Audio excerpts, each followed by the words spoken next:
Under a blue slice of night that felt thinner than sleep, the first ping arrived at 3:17 a.m., a cheerful push notification wrapped in digital confetti. "We think we found your person." Maya lifted the phone without fully waking. A profile opened, a soft-jawed smile, a paperback cracked in one hand, a tagline. "I love stories that challenge my assumptions." He liked jazz. He liked curiosity. His eyes looked like someone who laughed with his whole mouth. They matched within seconds. She typed, "Hi, Insomnia Buddy. Tell me your favorite Miles Davis album and I'll tell you mine." The ellipsis pulsed, then vanished. Read. A new line appeared. "This user is no longer available." The confetti blinked out. Another banner slid in. "Keep going. Someone amazing is just ahead." She set the phone face down and watched the dark swallow it. The refrigerator hummed like a machine trying to keep a promise. Outside, the city exhaled through a crack in the window. She'd felt it at 22 when an interviewer called her articulate with surprise. At 27 when a man pointed her to catering before realizing she was the strategist.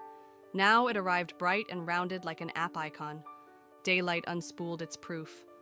She opened the blinds and let Los Angeles pour in. By noon, she was at Kismet Cafe with Leah. Leah, part playwright and part lighthouse, grinned across the table. "You texted insomnia as a habitat now. That's not a vibe," she said. "Have you tried the new EVA update? It's like a ruthless ant who fixes your bio." Maya took the phone and read the pitch. "Optimize your profile with science." Buttons blinked. Rewrite prompts. Boost rank. Better photos. The testimonials felt ridiculous enough to be true.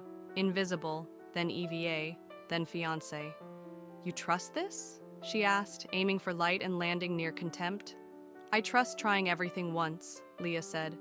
"Also, your bio says, 'I drink tea like it's a job and will make you playlists you'll resent me for.' Cute, but men who scroll like squirrels need sharper bait." Maya downloaded the update. EVA spoke in confetti. "Would you like me to optimize your voice for broad appeal? Small edits, big results. Define broad," Maya typed. "Increased response likelihood across key demographics." Leah lifted an eyebrow. "Press the button." Maya pressed it. The app got to work, red penciling jokes, swapping tea for coffee, deleting the line where she'd admitted to being knife-sharp on integrity, and mush where it mattered.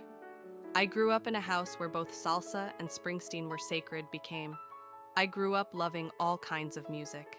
The playlist line stayed, but lost "You'll Resent Me For." Eva picked her top photos. The headshot where her curls were tucked back and the lighting blued her skin to cool bronze. The hiking shot that smoothed her into silhouette. A grin so bright it nearly erased context. Matches rolled in like a storm, wider, faster, chirpier. Confetti everywhere. Men with dogs in bandanas and olive trees in kitchens. Their openings felt factory-made. "Love your smile. Coffee soon? I've never dated someone like you, but I'm open to adventure. Mixed playlists, mixed cultures, sounds spicy." She did not flinch at the first spicy. She flinched at the third. Then Theodore. Denim jacket, wind-lifting hair, half-amused mouth. A short paragraph about a documentary he'd made in Oaxaca about textiles. Questions that sounded like questions, not tests. He didn't type, "I've never dated a black woman," like a press release. He asked, "What's your favorite neighborhood for a long walk?" They met for tea, which EVA converted in her calendar to coffee, like a stubborn autocorrect. He stood when she arrived. Small courtesies softened old armors. They traded film notes and rain stories, how the city forgot it lived near an ocean. Then he said, almost shy, "I got a notification that you were an opinion-expanding match." "An opinion-expanding match," she repeated, tasting the phrase. "Yeah," he laughed. "EVA shows you someone whose background will broaden your world. Clunky, but kind of funny, right?" His eyes were kind. The words cut like paper. "On the nose," she said, smiling until her cheeks ached. When the tea wasn't listening, she whispered, "Of course." On the walk home, she dove into settings. EVA had toggled levers behind glass, discovery radius, photo order. what it called soft filters. Learn more led to a sentence tied in a knot. We fine-tune visibility to present you to those most likely to engage positively. 2 days later, a sugar cookie reply arrived, sweet and generic, leaving a dust of crumbs. We do not consider protected attributes as explicit inputs. We optimize for healthy connections. We take bias seriously. A link to a blog post with 4 smiling employees and the caption, "We believe in love." She did not recognize anything in that photograph that recognized her. Then a message from a gray icon account. "This will sound strange, but I work at Kismet. Not long. I'm not your enemy. I think you should see something. Signed, J." Public cafe, daylight, lots of witnesses. She said yes. Jay stood when she arrived, relief flickering at the corners of their mouth. Close-cut sides, soft curl on top, sharp, kind eyes. "I build ranking models," they said, folding and unfolding their fingers. "I tell machines what to listen for." "Listening sounds noble," Maya said. "Not when it becomes selection," Jay answered. "Recommendation doesn't predict love, it predicts engagement. Engagement has a history. The model optimizes for what already happened and what keeps sessions warm. We can say we don't consider race explicitly, but you don't have to feed race in words for a model to taste it. Proxies are everywhere. Remove one flag, the model grows another." "What does that mean for me?" Maya asked, though she already knew. "It means EVA didn't just rewrite your words," Jay said. "She whitened them, flattened you into what the model believes is safe to show broadly, then offered you to users most likely to engage. Historically, that's people who already liked profiles like yours, fetishists, or people flagged as opinion expandable, which is a polite way to say you'll tolerate awkwardness and educate." Maya closed her eyes. "That cannot be in the code." "It isn't," Jay said. "It lives in sprint boards and jokes that sound like solutions. When 2 groups show low long-term engagement, someone says pull them apart to stop churn. When a crosspair has high first messages but low seconds, someone says there's friction. Downrank that pair. That friction is racism. The model calls it churn risk." They designed a simple test like people disarming a small bomb. 3 profiles with the same photos and answers. On one, EVA optimized. On one, she was forbidden. On one, broad appeal toggled like a valve. For a week, Maya woke to numbers, 8 numbers, fell asleep to numbers marching behind her eyelids. The charts confirmed what her bones already knew. With optimization on, she was shown more often to users whose past messages to Black women were high rate, low respect. With optimization off, visibility dipped, but the quality of first messages rose. Shift her pin 4 miles east, and her opinion expanding capacity spiked, as if proximity to difference made her responsible for teaching it. "Ethics review," Jay said, rubbing the back of their neck. "There's a fairness team. They might listen if..." The sentence trailed into the kind of hope that already knew its answer. "If it doesn't threaten metrics," Maya finished, "if they can improve a number without naming the thing breaking it." Still, she said, "Let's bring it." The ethics room was glass and succulents and poster promises. Design for love. Bias has no place here. The head of product smiled like a portrait. The policy director smiled like a patient teacher. The data lead smiled with his hands. Maya and Jay laid out the study. Jay explained proxies in careful, non-accusing sentences. Maya said messages were the oldest technology we have, that they can be shaped into knives or bread. "That's powerful," the policy director said, stylus underlining something on an iPad. "We agree this is something to monitor," the product lead added. "We can explore adjustments." "Just to be clear, we don't consider race," the data lead said. "You don't need to," Jay replied. "The model learns it anyway." Meetings were promised, follow-ups scheduled, the room emptied. In a hallway lined with glass, people carried laptops like pizza boxes. "They won't change it," Jay said, apologizing for gravity.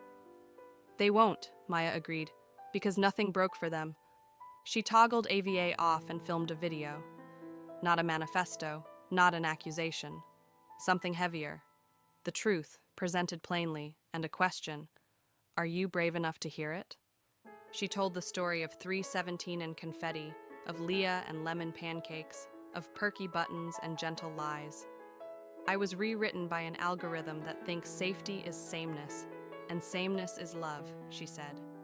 If you've been hidden by the stories told about you before anyone met you, it wasn't your fault.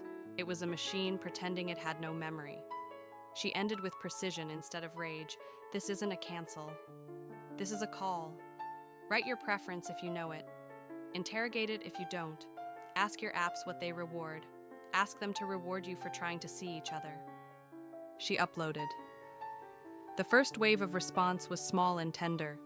Women who had swiped invisibly through cities, men confessing that movies had taught them what they called preference, couples who'd nearly missed each other if not for stubbornness.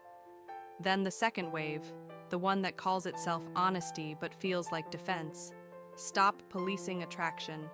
Love isn't a social experiment. Get over it. She didn't answer those. She wasn't applying to be physics. She was applying to be seen. By morning, the video found a seam in the internet and caught. A podcast asked for an excerpt. A journalist asked for a follow-up. She said yes to what felt useful and no to what felt like spectacle. Kismet published a careful statement by afternoon. It asserted fairness. Hearts aligned with love. No names. Improvements promised. Patience advised. That evening, Jay called with the calm of someone who had decided to break something open. If I give you the charts, they said, you can publish them. Redact names. Explain without destroying me. I don't want destruction, Maya said. I want the machine to see itself. They met in a park at dusk. Jay wore a hat that threw their face into soft shadow and passed her a drive like a folded note. I'm not noble, they said. Half of me hopes this gets me hired somewhere better. The other half is tired. Tired is noble, Maya answered. It's the body admitting the work it's done. She made a second video. She showed rank heat maps and visibility curves and a slide that called cross-racial connection churn risk. She translated euphemisms into names. She didn't say racism like an accusation. She said it like weather we'd been trained to call climate preference. This time the wave broke louder and split. Some of it turned toward Kismet. Some of it turned against her, sharper. Ethics Eye published a hit piece, Outrage for Clout. A viral critic misreads the science. A panel chewed on preference versus policing while hashtags churned. Algorithmic racism. Just let me like who I like. Whole not half. She muted the noise, kept the notes written from bodies that knew. Kismet's first private response had teeth, lawyerly phrasing full of or else. She sent it to a lawyer who returned a letter made of spine. The threat curled on itself like paper in flame. Publicly, Kismet convened an emergency fairness task force and published exploration as love. EVA was paused, publicly, for audits. Privately, someone toggled a switch that altered how often she suggested profile edits using race-coded proxies and called it a fix. The public applauded the blog. The stock smoothed. Jay texted one word, window. It meant push before it closes. Maya asked Leah to gather people. They met in a community room with bad coffee and honest chairs. They said their names and one sentence each. A Chinese-American man talked about disappearing unless he chose photos where his skin looked lighter. A Latina teacher described men who wanted salsa lessons and then asked if she had ever dated outside her kind. They wrote a letter, demand and prayer at once. Publish fairness metrics. They posted it with names where safe and initials where not. Kismet launched a transparency page with numbers like confetti. Maya felt no triumph, only a steadiness that tasted like refusal. She took the long way home and felt lighter, not victory. She opened Kismet, not to optimize, but to read EVA like an X. Optimize again, number triage matches, number choose top photos. She chose the one where her hair was wild, a gold coin of light on her cheek. Her mouth caught mid-joy like something she had bitten and kept. Matches trickled, then flooded, then paused, like life. An artist asked what track should open the punishment playlist she'd promised to make. A nurse didn't need teaching. She matched with no one for 3 days, then with 4 in a row, then with a photographer whose lens pointed only at himself. In other words, she dated like a person. Jay found a job at a research lab that called itself a garden. They sent rooftop tomato photos and a draft paper, exploration debt, arguing that models owed opportunities they'd previously denied in the name of comfort. Trying to make the thing I wish existed when I was inside the thing, they wrote. Leah wrote a play called Preference and asked Maya for the blurb. On opening night, the audience laughed and then went very quiet. Afterward, Leah stood under the stage lights and said, "We built some of this. We can unbuild it." Maya made one last video, the last she promised herself, not the internet. "You'll be tempted to let a machine tell you which parts of you are most lovable," she said.